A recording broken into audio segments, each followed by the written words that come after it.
16-ya baxırıq. 16-da deyir ki, hansı maddələr cütü eyni zamanda məhlulda mövcud ola bilər.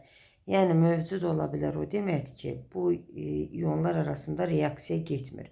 A variantına baxırıq. A variantında natrium 2SO4 verib, bir də MiSNO3. Bunlar bir yerdə qala bilər, mövcud ola bilər. Ona görə ki, bunlar arasında heç bir reaksiya getmir. Çünki reaksiya nəticəsində çöküntü alınmır axı, məhlulda mövcud ola bilər.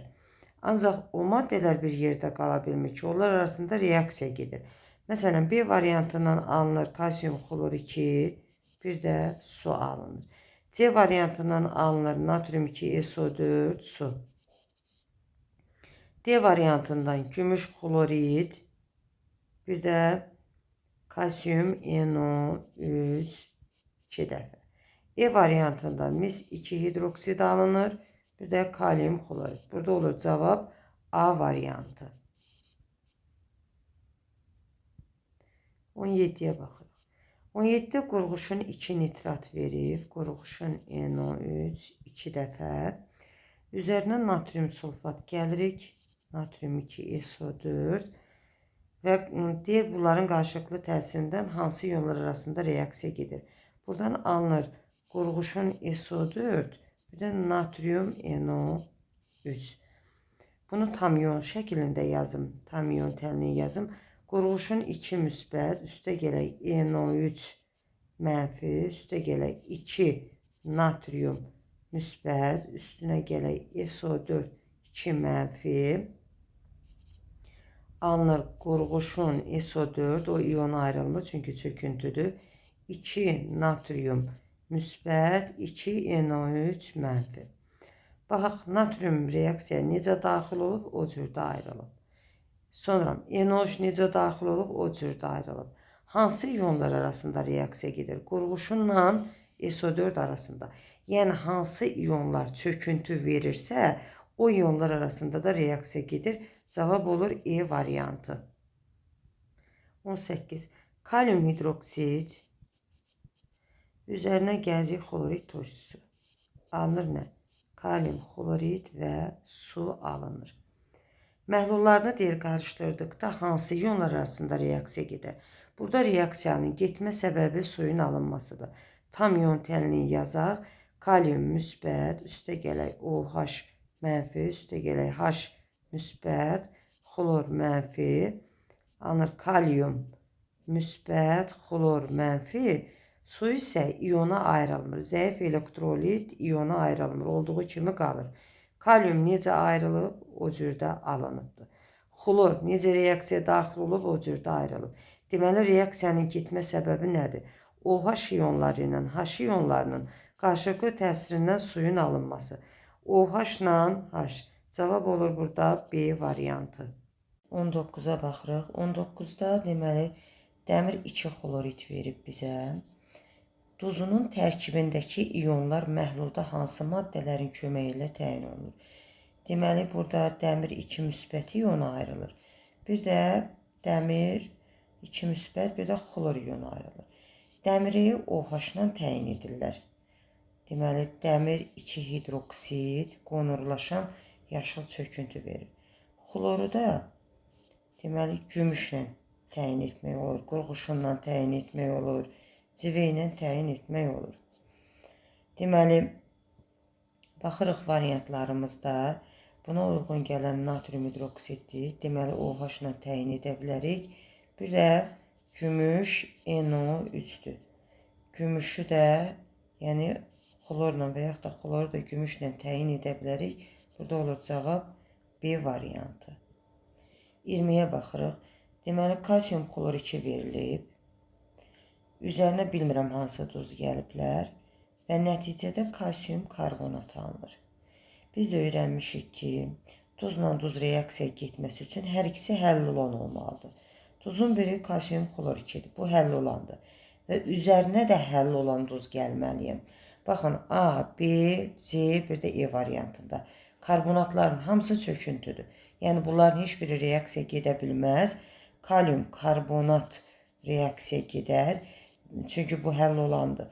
Nəticədə həll olmayan duz kalsium karbonat və kalium xlorid əmələ gəlir. Ona görə burada cavab D variantıdır. 21-ə baxırıq. 21-də verib amonium sulfat.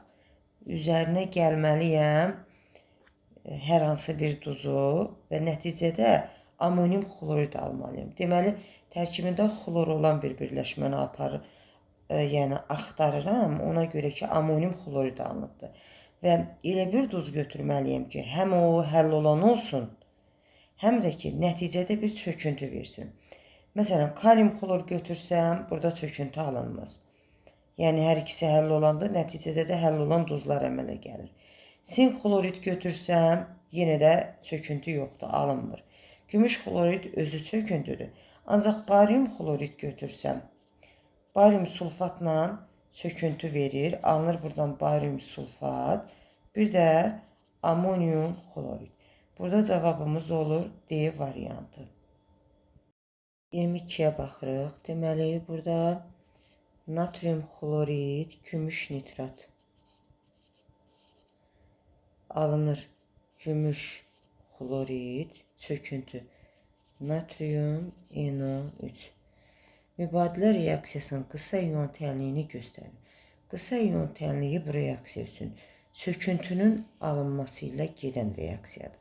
Yəni, belə deyək də, çöküntünü əmələ gətirən iyonlar hansıdırsa, onlar arasında reaksiya gedir. Yəni, çöküntüdə burada nə var? Gümüş iyonu ilə xlor iyonu arasında gedir və gümüş xlorid əmələ gəlir. Bu da uyğundur C variantı.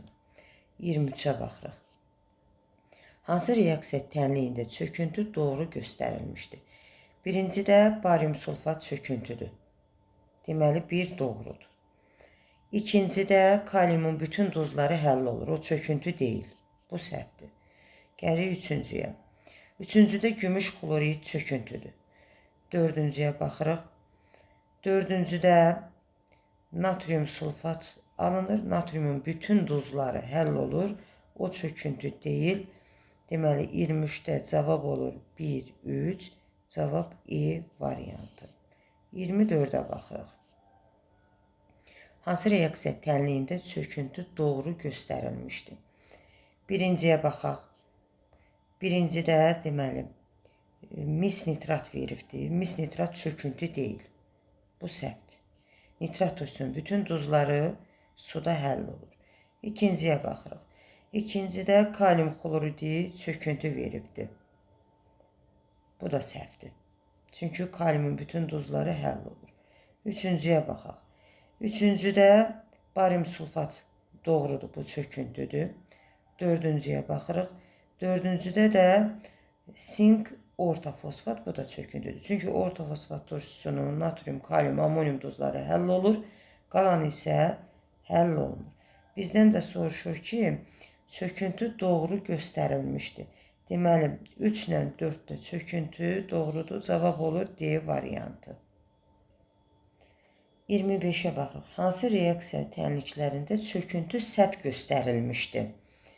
Deməli, birinci reaksiyada mis karbonat, bu doğru göstərilibdir. Yəni, mis karbonat çöküntüdür. Bu doğrudur. Gəldi ikinciyə. İkincidə natrium xlorid çöküntü verib. Bu doğru deyil, səhv göstərilib. Üçüncüyə baxırıq. Üçüncüdə magnezium orta fosfat. Magnezium orta fosfat çöküntüdür. Çünki dedik ki, orta fosfatın natrium, kalium, amonium duzları həll olur, qalanı həll olunur. Bu da çöküntüdür. Dördüncüyə baxırıq. Dördüncüdə verilibdir kalium sulfat. Kaliumun bütün duzları həll olduğuna görə, deməli, bunu çöküntü kimi veribdir. Bu da səhvdir. Deməli, burada bizdən səhvləri soruşur. Səhv də 2 ilə 4-dür. Cavab olur D variantı. 6-ya baxırıq. Hansı iyonları sulfat turşusu ilə təyin etmək olar? Baxırıq, sulfat turşusu hansı iyonları verir? H müsbət iyonu verir. Bir də SO4 iyonu verir. H müsbətlə biz təyin edirik karbon-13 iyonunu. Sulfatla da, yəni bu SO4-ü də təyin edirik bariumla, kalsiyumla, stronsiyumla, gümüşlə, bir də qurğuşunla ISO4-ü nədir təyin edə bilərik. İndi bizim variantlarımızda baxaq görək bunların hansı var. Deməli 26-da bariumu ISO4-lə və yaxud da ISO4-ü bariumla, karbon 13-ü də H müsbət iyonundan təyin edə bilirik. 26-da cavab olur E variantı. 27-yə baxırıq. Hansı iyonları xlorid turşusu ilə təyin etmək olar? Baxaq görək xlorid turşusunda hansı iyonlar var? H müsbət var, bir də xlor iyonlar var. H müsbətlə təyin edirlər karbon 13, yəni 2 mənfi iyonunu. Xloru da nə ilə təyin edirlər? Gümüşlə də təyin edə bilərlər, qurğuşunla da, civə ilə də. Bizdə variantlarda uyğun gəlir bu. Deməli, gümüşü xlorla və yaxud da xloru gümüşlə, H müsbət iyonu karbon 13-lə, ona görə cavab olur E variantı.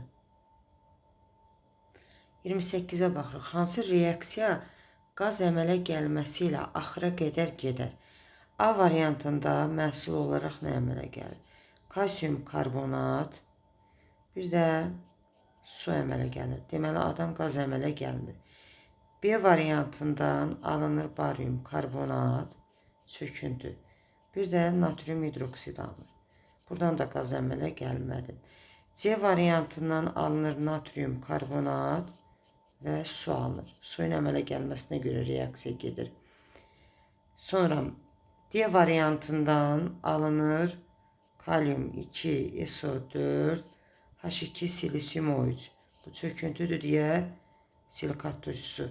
Bunun alınmasına görə reaksiya gedir. E variantından kalium xloru alınır, karbon qazı alınır, bir də ki su alınır. Deməli, qaz E variantında alınır. Cavab olur bizdə E variantı. 29-da hansı reaksiya çöküntünün əmələ gəlməsi ilə məhlulda axıra qədər gedir? Yəni, çöküntü əmələ gəlməlidir. A variantının alınır natrium karbonat, su. Suyun alınmasına görə reaksiya getdi. B variantından alınır kalsium xlor 2, karbon qazı alınır və su alınır. Deməli, bizdə alınmalıdır çöküntü. C variantından alınır natrium, NO3, karbon qazı və su. Qazın və suyun alınmasına görə gedir. D variantından alınır kalsium karbonat, bu çöküntüdür, və natrium xlorid. Deməli, burada cavab bizdə D variantıdır. E variantından alınır natrium xlorid və su. Bizə də deyək ki, çöküntünün alınması ilə getsin. Ona görə cavab olur D variantı. 30-da deyilir ki, hansı reaksiya çöküntünün əmələ gəlməsi ilə axıra qədər gedir? A variantından magnezium sulfat, su alınır. Suyun əmələ gəlməsinə görə gedir. B variantından magnezium nitrat, karbon qazı əmələ gəlir, su əmələ gəlir. Su və qazın alınmasına görə gedir. C variantından alınır gümüş xlorid, artıq bu çöküntüdür, və HNO3 alınır. Cavab burada C variantıdır, çöküntünün alınması ilə gedir. D variantından kalium 2, karbon 3, su alınır. Suyun alınmasına görə gedir. E variantında kalium xlor, karbon qazı, su alınır. Bizdən də çöküntünü soruşurdu, cavab olur C variantı.